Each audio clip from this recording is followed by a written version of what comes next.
Hey everybody, what's up and welcome back. If you're new here, I'm Liz, your host here at Crimes Untold, and today we're going to be discussing the Lady of the Lake.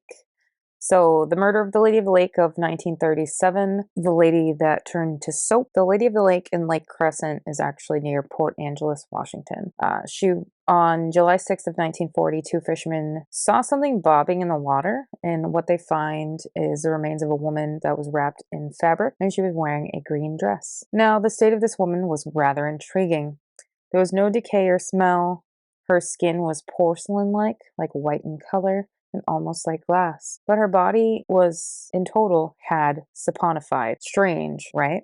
So saponified means that her body basically, what happened is that the salt of the water has kind of like turned her body to soap, which is really strange. So it turned her body to soap, or her body fat had turned to soap due to the salt and calcium in the lake. So the medical examiner said that her corpse was the ivory soap corpse.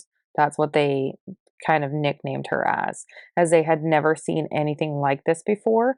But this woman had died due to strangulation post being beaten and hogtied. This woman was approximated that she was in the water for about 3 years before she was thrown. 3 years before she was found. That's crazy.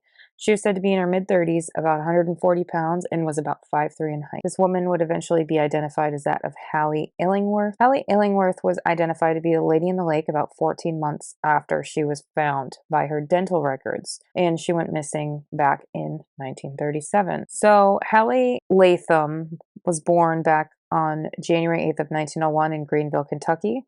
She would end up being married a few times and married her third husband on June 16th of 1936. His marriage was not good.